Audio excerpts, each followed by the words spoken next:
kisah teladan yang mulia sahabat Nabi Musa bin Umar. Kenapa? Karena Musa bin Umar ini tahu bahwa dunia ini, Musa bin Umar mengatakan dunia ini adalah sesuatu yang melenakan. Dunia ini sesuatu yang sangat menjadikan orang itu kadang-kadang menjadi lupa.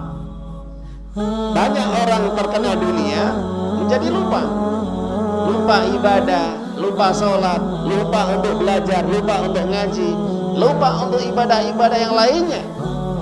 Banyak terjadi. Bismillahirrahmanirrahim.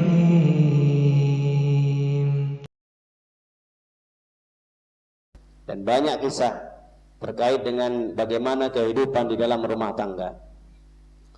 Memang di dalam rumah tangga, di situ ada suami, ada istri dan anak.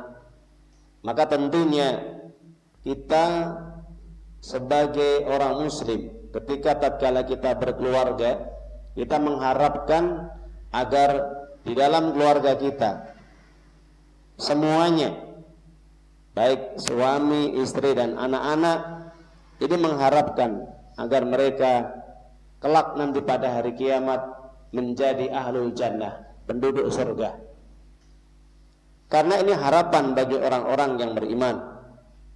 Karena tidak ada satupun orang yang tidak mengharapkan nanti tatkala hidup kelak di akhirat, setelah kematian di dunia ini, dan kita akan dibangkitkan nanti pada hari kiamat. Sehingga yang kita harapkan adalah satu tujuan, bagaimana keluarga nanti bisa bersama-sama melangkahkan kakinya nanti bisa masuk ke dalam surganya Allah Subhanahu wa taala. Dan mudah-mudahan kita yang hadir di sini dan seluruh kaum muslimin, mudah-mudahan Allah mudahkan dan Allah tuntun, Allah bimbing sehingga bisa masuk surga nanti pada hari kiamat kelak. Amin ya rabbal alamin. Para hadirin jamaah yang dimuliakan oleh Allah Subhanahu wa taala, maka kalau kita kembali kepada ayat Allah Subhanahu wa taala, ada yang dikisahkan di dalam Al-Qur'an yang dimana banyak di situ orang-orang yang hebat, orang-orang yang mulia, bahkan orang-orang yang tangguh tatkala menghadapi ujian. Maka tentunya di dalam keluarga itu kalau berbeda iman, berbeda akidah tauhid, pastinya mereka tidak akan bisa berbahagia, mereka tidak bisa harmonis, mereka tidak bisa saling untuk mencintai. Hal ini ditunjukkan di dalam banyak ayat, bagaimana kisah Nabi Nuh alaihissalam dengan istri dan putranya Kan'an. Begitu juga Nabi Lut alaihissalam berserta dengan istrinya juga. Dan juga kisahkan di dalam Al-Quran Fir'aun dan istrinya Asiyah. Begitu juga dikisahkan bagaimana Nabi Ibrahim alaihissalam dengan bapaknya. Dan juga dikisahkan juga bagaimana ketika seorang sahabat Nabi yang tidak bisa bersatu dalam kehidupan mereka tatkala seorang ibu yang tidak mau beriman kepada Allah Subhanahu wa taala. Maka yang terjadi, mereka tidak bisa menjalani kehidupan rumah tangga yang baik. Hal ini tentunya didasarkan karena perbedaan akidah, perbedaan iman, perbedaan tauhid. Maka mau nggak mau ketika di dalam keluarga berbeda iman, berbeda akidah, berbeda tauhid, berbeda pemahaman, maka akan menimbulkan terjadinya konflik, terjadinya permusuhan. Hal ini sebenarnya tidak diinginkan, tapi begitulah kalau kisah yang diabadikan oleh Allah Subhanahu wa taala dalam Al-Qur'an, maka mau nggak mau ketika ada kebenaran dan kebatilan, ketika ada orang yang berpegang teguh kepada agama Allah, mengikuti petunjuk Allah, dan yang satunya berada di atas kebatilan, kesesatan, dan mereka meninggalkan petunjuk Allah, hidayah Allah, tidak mau mengikuti kebenaran apa yang disampaikan oleh Allah di dalam Al-Quran dan Sunnahnya, maka terjadilah saling untuk mereka menyalahkan dan saling mereka memusuhinya. Para jamaah Bapak Ibu yang dimuliakan oleh Ta'ala, dikisahkan kalau kita melihat kisah Mus'ab bin Umair. Pernah dengar dengan Mus'ab bin Umair? Di antara salah satu sahabat Nabi, yang dimana ini merupakan sahabat Nabi yang masuk Islam ketika masih muda. Mus'ab bin Umair ini merupakan putra dari orang Quraisy, seorang tokoh yang mulia juga. Jadi ibunya ini termasuk terpandang di Mekah, berharta, kaya raya. Dan kalau dikatakan juga termasuk ibunya ini merupakan orang yang dermawan juga. Artinya suka membantu. Maka dikisahkan Mus'ab bin Umair ini merupakan anak yang sangat dicintainya. Kenapa? Karena Mus'ab bin Umair ini merupakan laki-laki yang berpenampilan gagah, tampan, dan sangat rapi. Kalau orang sekarang ini maco, ya, klimis rambutnya. Kalau kita perhatikan para jamaah, hal ini pernah disampaikan oleh Nabi Sallallahu Alaihi Wasallam ketika beliau duduk-duduk. Kemudian Nabi mengatakan tidak ada pemuda di Mekah ini yang sangat rapi rambutnya dan begitu indah apabila dipandangnya, melainkan yaitu Mus'ab bin Umair. Maka Nabi sendiri memuji Mus'ab bin Umair merupakan seorang pemuda, laki-laki yang sangat tampan, ganteng, ya, bersih, dan berpenampilan yang bersih juga, berpenampilan yang bagus, indah, mewah. Maka tidak ada satupun wanita yang tidak terpikat dengan Mus'ab bin Umair. Sudah tampan, kaya, berpenampilan yang bagus, dan yang lainnya. Maka ketika cahaya Islam masuk ke dalam hatinya, dan dikisahkan tatkala Mus'ab bin Umair masuk Islam, bersahadat ketika beliau mendapatkan hidayah dari Allah SWT. Di dalam kisah dijelaskan, diterangkan bahwasanya ketika Mus'ab bin Umair ini sering mengikuti majelis-majelis ilmunya Nabi, terutama ketika beliau masih mengajarkan Islam, berdakwah secara sembunyi-sembunyi di Darul Arqam, di rumahnya Al-Arqam Ibnu Al-Arqam. Darul Arqam ini adalah rumahnya Al-Arqam, sahabat Nabi yang mulia Sallallahu Alaihi Wasallam di kota Mekah. Maka tatkala beliau masuk Islam dan bersyahadat, maka dengan syahadatnya beliau berpegang teguh, beliau betul-betul menjalankan Islam secara kafah, mengikuti apa yang telah disampaikan Nabi, menjalankan sholatnya dan ibadah-ibadah yang lainnya. Ketika keislaman beliau terendus dan tercium, diketahui oleh ibunya, dan ini diketahui oleh salah satu kerabatnya, Utsman bin Talhah Al-Abdari. Jadi Utsman bin Talhah Al-Abdari ini merupakan saudara dari ibunya. Ini pernah mengetahui Mus'ab bin Umair ini masuk Islam. Maka saat itulah Mus'ab bin Umair kemudian ditangkap oleh ibunya dengan melalui algojo-algojonya. Maka tatkala itu beliau dikurung di rumah. Bahkan dikisahkan juga beliau sempat mendapatkan siksaan, dipukul oleh ibunya. Kadang-kadang dijemur di terik matahari. Tapi beliau tetap tidak akan pernah meninggalkan agamanya, Islam yang sudah masuk di sanubarinya, yang kuat, kokoh.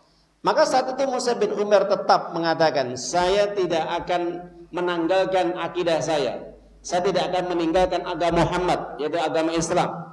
Apapun kondisinya, resiko yang harus aku terima, meskipun harus berhadapan dengan ibu saya sendiri, gak ada masalah. Maka sampai-sampai ibunya mengancam akan membunuhnya kalau tidak keluar dari agama Islam, alias murtad. Maka Mus'ab bin Umair tetap berpegang teguh, meskipun harus kadang-kadang mendapat pukulan dari algojo ibunya. Maka suatu hari Mus'ab bin Umair ini pun dengan izin Allah bisa kabur dari rumahnya. dan mengikuti hijrah bersama Nabi Muhammad SAW. Tapi sebelumnya Mus'ab bin Umar diutus oleh Nabi untuk membuka pintu hidayah di kota Madinah. Artinya menjadi delegasi, utusan, berdakwah. Yang pertama kali membuka cahaya Islam di Madinah adalah lewat Mus'ab bin Umar. Jadi Mus'ab bin Umar ini berdakwah di kota Madinah ini, diutus oleh Nabi ini bisa mengislamkan banyak orang di Madinah. Termasuk diantaranya Usaid bin Hadar, ya, Hudair, dan juga termasuk Sa'ad bin Mu'ad dan yang lainnya. Ketika Mus'ab bin Umar ini bisa mengislamkan penduduk di Madinah yang cikal bakalnya menjadi Ansar, pendukungnya dakwah Nabi dari kalangan orang-orang di Madinah, maka hasil prestasi, hasil dari dakwah, jeripayah, usaha yang dilakukan oleh Mus'ab bin Umar atas izin Allah, maka orang-orang Madinah atau Ansar menerima dengan lapang dada kehadiran Nabi Muhammad SAW, datang hijrah ke Madinah. Ini berkat dari dakwah usaha yang dilakukan oleh Mus'ab bin Umar. Beliau berdakwah dari pintu ke pintu, dari rumah ke rumah, mengajak orang untuk masuk Islam, terus seperti itu. Masya Allah. Itulah keberkahan yang Allah turunkan kepada penduduk Madinah berkat dakwah, ketulusan, keikhlasan Mus'ab bin Umar radhiyallahu ta'ala. Para jamaah Bapak Ibu dimulakan Allah Ta'ala, meskipun harus bertentangan dengan ibunya, tetap Mus'ab bin Umar tetap menghormati ibunya sebagai orang tuanya. Beliau tidak membenci ibunya, beliau tidak memusuhi ibunya, akan tetapi beliau tetap hormat kepada ibunya. Akan tetapi yang menjadikan pertimbangan adalah Mus'ab bin Umar diusir oleh ibunya dari rumahnya. Jangan sampai kembali ke rumah dan tidak diakui sebagai putra atau anaknya. Begitu para jamaah Bapak Ibu dimulakan oleh Ta'ala, ketika terjadi perbedaan iman, akidah tauhid di dalam keluarga, di dalam rumah tangga, yang dimana antara orang tua dengan anak ini berbeda keyakinan, apa yang terjadi? Saling timbul kebencian dan permusuhan. Terima tidak terima, beginilah kejadiannya. Maka kalau terjadi dalam keluarga kaum muslimin dimanapun berada, ketika yang satu mengikuti kebenaran, berada di atas jalan yang benar, mengikuti petunjuk Nabi Muhammad SAW, sunnah-sunnahnya, menjalankan syariatnya, dan yang satunya atau dari pihak orang tua, maka mereka tidak mau menerima kebenaran, tidak mengikuti hidayah petunjuk Allah, tidak menjalankan agama Islam, tidak mengikuti syariatnya, apalagi menjalankan sunnah-sunnah Nabi Sallallahu Alaihi Wasallam. Apa yang terjadi? Akan terjadi benturan-benturan yang keras. Jadi kalau dalam keluarga ketika terjadi benturan-benturan keras, terjadi perbedaan-perbedaan, bahkan sampai timbul kebencian atau permusuhan, itu hal yang sunatullah. Kenapa? Kalau kita kembali kepada kisah Mus'ab bin Umar, maka beginilah keadaannya para jamaah Bapak Ibu. Maka kita lihat bagaimana Mus'ab bin Umar seorang pemuda yang tampan, pemuda yang parlente, pemuda yang kaya raya, bahkan betul-betul dimuliakan dan dimanja oleh ibunya ketika tatkala masih jahiliyah. Apapun yang diinginkan dituruti oleh ibunya. Coba para jamaah Bapak Ibu, kalau di antara kita ada seorang anak yang dimanjakan oleh orang tuanya, apapun yang diminta diberi oleh orang tuanya, oleh ibunya. Tapi apa yang terjadi? Kehidupan dunia tidak menjadikan Mus'ab berpaling dari agama Allah. Ingat, perhatikan. Kenikmatan dunia, glamornya dunia tidak menjadikan Mus'ab bin Umar kemudian harus luluh tunduk kepada permintaan ibunya, keinginan ibunya. Kenikmatan, perhiasan, kemewahan dunia ditinggalkan Mus'ab bin Umar total. Dia tidak butuh kenikmatan, kekayaan, perhiasan, apapun kesenangan dunia. Kalau dibilang Mus'ab bin Umar ini merupakan anak orang yang paling kaya di Mekah. Bayangkan Bapak Ibu, saat itu ya, orang yang paling kaya di kota Mekah. Kalau kita lihat bajunya Mus'ab bin Umair saja, baju yang paling mahal. Belum nanti kalau minyak wanginya itu bisa tercium dengan radius berapa meter. Belum penampilannya yang parlente, maco. Ya, bahkan Nabi sering memuji-muji Mus'ab bin Umar dengan rambutnya yang begitu klimis, yang begitu indah. Kenapa? Karena mungkin minyak rambutnya aja mungkin mahal, atau mungkin entah sampo apa yang lainnya, sehingga rambutnya begitu indah. Kalau sekarang ada rebonding, ada untuk salon dan yang lainnya. Jadi para jamaah Bapak Ibu yang dimuliakan Allah Ta'ala, apa yang terjadi? Mus'ab bin Umair ini dia tidak terlena dengan segala kekayaan yang dimiliki oleh orang tuanya. Dia tidak rela menggadaikan agamanya, akidahnya untuk diganti dengan dunia. Masya Allah. Coba, ini kita bisa melihat kisah teladan yang mulia sahabat Nabi Mus'ab bin Umair. Kenapa? Karena Mus'ab bin Umair ini tahu bahwa dunia ini, Mus'ab bin Umair mengatakan, dunia ini adalah sesuatu yang melenakan. Dunia ini sesuatu yang sangat menjadikan orang itu kadang-kadang menjadi lupa. Banyak orang terkena dunia menjadi lupa. Lupa ibadah, lupa sholat, lupa untuk belajar, lupa untuk ngaji, lupa untuk ibadah-ibadah yang lainnya. Banyak terjadi. Makanya Rasulullah SAW menjelaskan dalam banyak hadis. Pernah dijelaskan dalam hadis, ketika Abu Ubadah Al-Jarrah ini pulang dari Bahrain, ketika mendapatkan tugas dari Nabi Muhammad SAW untuk mengambil pajak dari penduduk Bahrain. Masyarakat Bahrain saat itu adalah Majusi. Ketika mengambil upeti atau pajak, kemudian datang dan serahkan kepada Nabi, maka setelah itu Nabi menjalankan sholat dan bersama para sahabat yang lain. Maka orang-orang Ansar tahu pada saat itu bahwa si Abu Ubadah Al-Jarrah ini telah membawa banyak harta dari pajak-pajak yang diambil atau upeti yang diambil dari penduduk Bahrain yang saat itu beragama Majusi. Maka ketika selesai sholat, maka orang-orang Ansar berkumpul mengelilingi Nabi di dalam majelis tadi setelah sholat. Kemudian Nabi memandang mereka, para penduduk Ansar, dengan wajah yang gembira dan tersenyum. Maka Rasulullah mengatakan, wa abshiru, bergembiralah dan mintalah apa yang kalian inginkan. Tapi beliau kemudian mengatakan dalam hadis tersebut, fa wallah mal faqra akhsha alaikum walakin akhsha an tubsada dunya alaikum kama busitan ala man kana qablakum fatanafasuha kama tanafasuha fatuhlikukum kama ahlakathum. Apa kata Nabi sallallahu alaihi wasallam? Beliau mengatakan, demi Allah, bukan kemiskinan yang aku khawatirkan menimpa kalian. Artinya, ketika orang itu dalam kondisi miskin, para jamaah Bapak Ibu, Nabi tidak khawatir. Kenapa? Kemiskinan itu mendekatkan kepada ketaatan. Ya, banyak orang yang kondisi miskin, biasanya mereka lebih mentaati Allah, lebih aktif untuk ibadah, lebih rajin untuk sholat, lebih rajin untuk mendatangi majelis ilmu. Karena dalam kondisi kekurangan. Dalam kondisi kekurangan.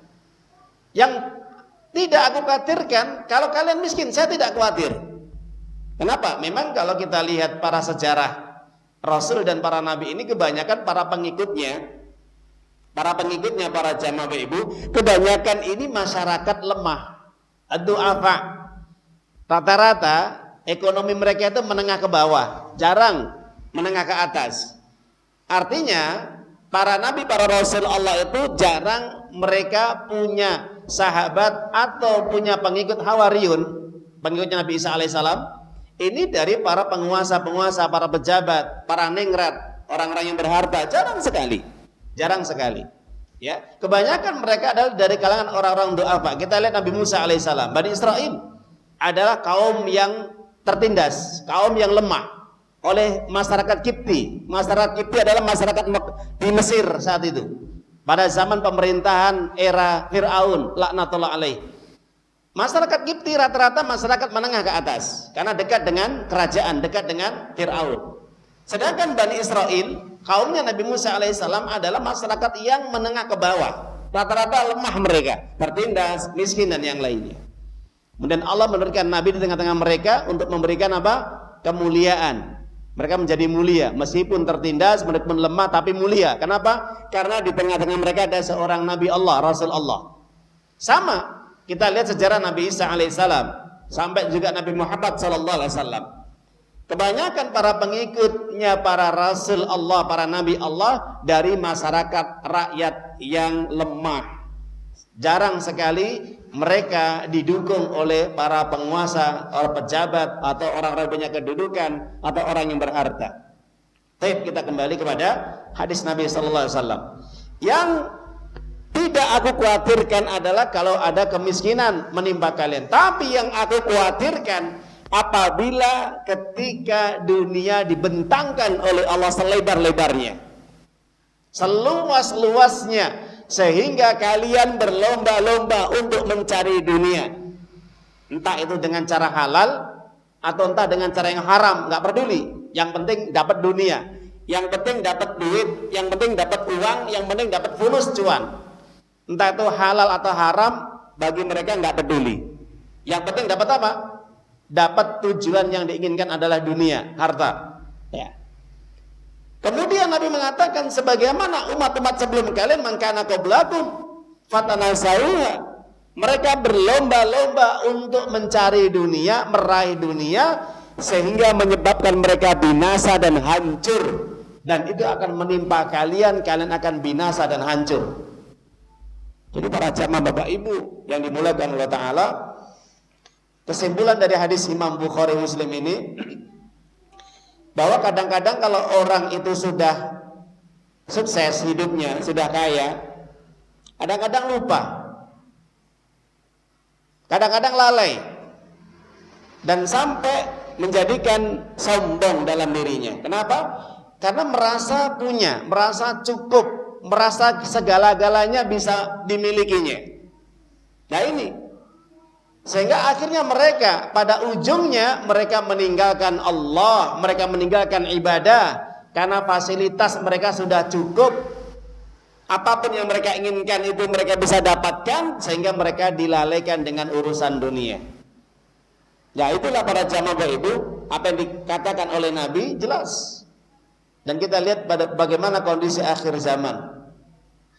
Maka Allah Ta'ala sendiri menyatakan dalam ayat-ayatnya di dalam surat Al-Alaq, surat 96 ayat 67. Apa kata Allah? Kalla innal insana layadgha. Ketahuilah, sesungguhnya manusia itu melampaui batas. Artinya melampaui batas, mereka melakukan tindakan-tindakan dolim kepada Allah, berbuat kekufuran, bermaksiat, mendustakan ayat-ayat Allah, berpaling dari agama Allah, tidak mau ibadah kepada Allah Subhanahu wa taala. Itu yang dinamakan layadgha, melampaui batas, tagha, ya. Mereka tagha, melampaui batas. Ar-ra'ahu istaghna, dan melihat dirinya merasa apa? Cukup, merasa tidak perlu untuk dibimbing oleh Allah, tidak butuh hidayah Allah. Jadi kalau orang itu sudah merasa cukup dirinya, merasa terfasilitasi semua kebutuhan hidupnya, apa yang terjadi? Lupa akan jati dirinya, bahwa dirinya hanya sebagai hamba Allah, budaknya Allah. Padahal semua yang memberikan siapa? Allah. Yang memfasiliti siapa? Allah. Yang memberikan semua nikmat siapa? Allah. Ternyata Allah dilupakan. Zat yang memberikan rezeki Ar-Razzaq itu dilupakan. Zat yang memenuhi kebutuhannya, yang mengabulkan semua doanya, Al-Mujib, itu semua dilalaikan. Lupa daratan. Ini yang dinamakan lupa daratan itu. Ya. Jadi kalau sudah lupa dengan kulitnya, ya sudah. Apa yang terjadi para jamaah Bapak Ibu? Maka orang seperti ini melampaui batas. Itu kata Allah. Maka kalau sudah seperti ini, kata Allah, diancam oleh Allah di dalam Al-Quran surat At-Takatsur, surat 102 ayat 1 dan 2. Apa kata Allah? Alhaakumut takatsur hatta zurtumul maqabir. Manusia bermewah-mewah dengan harta yang mereka miliki. Ibnu Katsir ketika menjelaskan ayat ini, manusia saling membanggakan hartanya. Mereka membanggakan jabatannya. Mereka membanggakan popularitas. Mereka membanggakan status sosialnya. Mereka membanggakan anak istrinya yang cantik, anak-anaknya yang mungkin ya bagus-bagus, tampan-tampan dan cantik-cantik. Mereka membanggakan jabatannya. Mereka membanggakan apa yang mereka memiliki di dunia ini di hadapan manusia. Jadi para jamaah Bapak Ibu, itu sifat manusia kata Allah. Kebanyakan manusia adalah mereka mau bermegah-megah, membanggakan apa yang mereka miliki. Jadi ini peringatan kepada kita.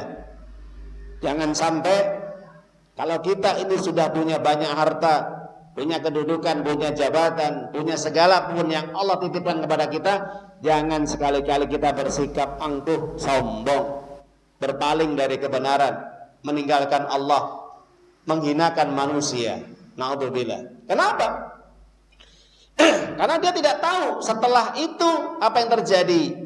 Hatta zurtumul maqabir. Kemudian dia masuk ke dalam liang lahat. Masuk ke mana? Masuk ke kuburan. Jadi apa yang dibanggakan, yang dimegah-megahkan, yang disombong-sombongkan, yang dipamer-pamerkan, apa yang mereka miliki, baik itu jabatan, kedudukan, harta, anak, istri, pekerjaan, bisnisnya, kendaraan, rumahnya, semua tidak ada manfaatnya di sisi Allah tatkala sudah masuk ke dalam kuburan. Bapak Ibu, orang itu kalau sudah mati apa yang dibanggakan? Orang kalau sudah jadi mayit, jenazah, cuman hanya membawa apa? Sehelai kain. Apa juga orang ketika mati dibawa rumahnya, dipendam, dikubur, mobilnya, emas-emasnya, atau juga mungkin istri dan anaknya ikut menemani di kuburan? Kalla, tidak mungkin. Nggak mungkin para jamaah ibu. Orang itu kalau mati nggak mungkin dia akan minta supaya rumahnya yang miliaran itu dikuburkan di sisinya. Nggak mungkin kalau orang mati itu harta-harta emas-emasnya, perak-peraknya, uang-uang yang ada di rekeningnya itu kemudian diambil semua dikubur di situ. Nggak mungkin. Dan nggak mungkin semua apa yang dia miliki, bisnisnya, perusahaannya, nggak mungkin kemudian akan dipendam di situ bersama dirinya. Nggak mungkin. Kenapa? Nabi sendiri mengatakan, orang itu kalau sudah meninggal dunia, yang menemaninya apa? Amal. Yang menemani dirinya, akan menemani kita nanti di alam kubur adalah amal kita. Harta kembali, keluarga kembali, pulang semuanya. Keluarga pulang, harta pulang. Mobil, motor yang mengiringi jenazah kita, itu setelah kita dipendam, dikubur di liang lahat, mereka pulang semuanya, akan meninggalkan kita. Istri kita yang kita cintai di dunia, anak-anak kita yang kita muliakan akan meninggalkan kita semuanya. Gak ada mereka mungkin yang istriku yang tercinta, anakku yang aku muliakan, ya, tolong dong temani ayahmu di kuburan. Mau? Jelas gak mau. Makanya Nabi sendiri mengatakan, yatba'ul mayit salasa. Mayit, jenazah diikuti 3. Yatba'u ahluhu wa maluhu wa amaluhu. 3 itu adalah hartanya, keluarganya, amalnya. Yarjusnani wa yabqal wahid. Yang 2 kembali pulang, yang 1 tetap tinggal menemani mayit, jenazah itu. Yang kembali pulang apa? Yarji'u maluhu wa ahluhu. Yang kembali pulang hartanya dan keluarganya pulang semuanya, tinggalkan kuburan itu. Dan yang tetap di alam kubur menemani kita, yang akan menjadi jenazah, menjadi mayit di dalam kubur adalah amal kita. Apakah amal kita baik atau buruk? Ini tergantung ketika kita hidup sekarang di dunia. Jadi para jamaah Bapak Ibu yang dimuliakan Allah Ta'ala, kita kembali kepada kisah Musa bin Umar. Musa bin Umar, dia tidak tergiur dengan kenikmatan-kenikmatan dunia. Dia bisa mengambil hak, menjadi anak itu punya hak mendapatkan harta dari orang tua, tapi tidak mau ditinggalkan semuanya. Dia tetap lebih memilih mengikuti Nabi SAW berjuang, berjihad. Bahkan sampai diabadikan di dalam hadis bahwa ketika Musa bin Umar ini meninggal dunia dalam perang Uhud, beliau mati syahid, dibunuh oleh yaitu Ibnu Qami'ah Al-Latsi. Maka ketika saat itu beliau membawa bendera panji Islam, apa yang terjadi? Dua tangannya ditebas, putus. Tangan kanannya ditebas, tangan kirinya ditebas lagi. Akhirnya beliau ditombak dari belakang. Para jamaah Bapak Ibu, ketika beliau mati syahid, meninggal dalam kondisi membela agama Allah, berjuang di jalan Allah, menegakkan kalimat Allah, membela nabinya yang mulia sallallahu alaihi wasallam, ajaran Islam, apa yang terjadi? Ketika Nabi melihat jenazah Musa bin Umar, saat itu tergeletak bersimbah darah. Nabi langsung mendekati jenazah Musa bin Umar, kemudian menutupinya dengan kain. Ketika ditutupi kakinya, maka kepalanya terlihat. Artinya kain itu tidak bisa sepenuhnya menutupi sekujur tubuhnya. Artinya hanya separuh. Saking kurangnya kain tersebut. Ketika ditutupi kepalanya, setengah badannya sampai ke kakinya terlihat. Kemudian beliau berlinang air mata, menangis di hadapan jenazah Musa bin Umar. Saksikanlah wahai manusia, dulu dia adalah seorang pemuda yang dipuja-puja, dimuliakan, dihormati, dan disenangi banyak para penduduk Mekah. Bahkan wanita-wanita pun ya mungkin melihat Musa bin adalah seorang laki-laki yang ganteng, tampan. Mereka mengidolakan, bahkan ingin mengharap supaya menjadi suaminya. Dan semuanya menghormati Musa bin Umar. Kenapa? Karena anak orang kaya. Maaf lah ya, kebanyakan memang rata-rata kalau anak orang kaya berduit, itu rata-rata dihormati dan dimuliakan. Beda kalau anak orang miskin, apanya yang dihormati? Miskin gak punya harta kok. Itu kebanyakan seperti itu. Jadi kalau sekarang ada anak orang kaya yang dihormati, itu hal yang lumrah. Kenapa? Sejak pada zaman Nabi terdahulu, rata-rata anak putra orang kaya itu rata-rata mereka lebih dimuliakan dan dihormati masyarakat daripada anak orang miskin. Meskipun orang miskin ini bertakwa dan beriman kepada Allah. Saat itu Nabi mengatakan, demi Allah, ini Musa bin Umar adalah seorang laki-laki pemuda yang tampan, gagah, ya, kaya raya. Tapi apa yang terjadi ketika dia membela agama Allah, kemudian beliau betul-betul memperjuangkan agama Allah, lebih memilih akhirat daripada dunia, dia hanya meninggalkan satu kain yang dipakainya. Ingat, Musa bin Umar itu hanya punya dua kain. Jadi kain itu bergantian dipakai oleh beliau, dan itu tambalan. Kain burdah yang tambalan para jamaah itu. Nah, bayangkan anak orang kaya ketika masuk Islam, apa yang terjadi? Berubah drastis kehidupannya. Berubah. Kenapa? Karena Musa tidak menginginkan kekayaan. Dia lebih ingin taat ibadah kepada Allah Ta'ala. Meskipun gak ada masalah orang berpakaian yang rapi, berpakaian yang bagus, kain yang mahal, beli baju yang mahal, tidak masalah. Tapi bagi Mus'ab itu beliau tidak mau. Kenapa? Takut dalam dirinya ada kesombongan. Itu yang ada dalam benak hati Musa bin Umar. Maka Nabi mengatakan, perlihatlah jenazah Musa bin Umar ini. Ketika kita tutup jenazahnya, tidak ada kain yang bisa menutupi secara keseluruhannya. Maka berbahagialah wahai para sahabatku, hari ini beliau sedang disambut oleh para bidadari-bidadari di surga. Dan dia mendapatkan surga yang paling tinggi. Jadi para jamaah Bapak Ibu yang dimuliakan Allah Ta'ala, ini kisah teladan yang kita perhatikan bagaimana Musa bin Umar harus dia meninggalkan orang tuanya, meninggalkan segala kekayaannya. Demi apa? Menjaga imannya, menjaga tauhidnya, membela agama Allah Ta'ala. Bagaimana kalau kita lihat pemuda-pemuda sekarang? Ya, kondisi sekarang mereka yang tatkala mereka ini disibukkan dengan urusan dunia, dilalaikan dengan kenikmatan-kenikmatan dunia, dan kemudian terkena dengan fitnah-fitnah wanita. Apa yang terjadi? Maka semangat para pemuda itu hilang di dalam agama Islam.